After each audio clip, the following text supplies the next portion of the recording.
দর্শক সরাসরি আপনাদের যুক্ত করছি যমুনার প্রবেশদ্বার থেকে। দর্শক যেমনটি দেখছেন এই মুহূর্তে কিন্তু শাহবাগে উচ্ছ্বাসিত জনতা তারা কিন্তু আনন্দ মিছিল করছেন এবং উচ্ছ্বাসিত জনতা কিন্তু তারা আনন্দ উৎসব করছেন। দর্শক আওয়ামী লীগ ঘোষণা আসার সাথে সাথেই কিন্তু তারা যেমনটি দেখছেন ঈদ মোবারক, ঈদ মোবারক।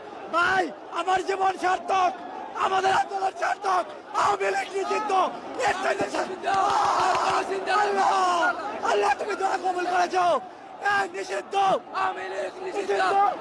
দর্শক যেমনটি দেখছেন সাধারণ শিক্ষার্থী থেকে ধরে সর্বশ্রেণীর পেশার মানুষ কিন্তু এই শাহবাগে জড়ো হয়েছিলেন এবং তারা কিন্তু এই মুহূর্তে আনন্দ মিছিল করছেন এবং সবাই কিন্তু স্লোগানে স্লোগানে মুখরিত করে রেখেছেন এই শাহবাগ চত্বর। দর্শক তারা কিন্তু ঈদের শুভেচ্ছা বিনিময় করছেন, তারা কিন্তু ঈদ মুবারক বলেই তারা স্লোগান দিচ্ছেন এবং তারা যেমনটি দাবি করছেন তাদের আন্দোলন আজকে সফল এবং তারা কিন্তু বলছেন তাদের এই আন্দোলন পুরোপুরি সফল এবং তারা কিন্তু আজকে এখন এই মুহূর্তে আনন্দ মিছিল করছেন। দর্শক তারা কিন্তু আজকে 3 দিন যাবৎ আওয়ামী লীগ নিষিদ্ধের দাবিতে এই শাহবাগেই কিন্তু তারা অবস্থান কর্মসূচি পালন করেছিলেন এবং ঠিক 8টার সময় কিন্তু দেন এবং পরবর্তীতে কিন্তু আওয়ামী লীগ নিষিদ্ধের ঘোষণা আসার পরেই দর্শক যেমনটি দেখছেন শাহবাগে কিন্তু এই মুহূর্তে উচ্ছ্বাসিত জনতা তারা কিন্তু উচ্ছ্বাস করছেন এবং তারা আনন্দ মিছিল দিবে বলে তারা কিন্তু জানিয়েছেন।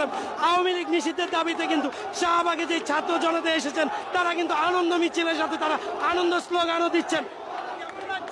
অনেক ভালো লাগতেছে, আওয়ামী লীগ নিষিদ্ধ হয়ে গেছে, বাংলাদেশের ইতিহাসে এক কলঙ্ক নিষিদ্ধ হয়ে গেল।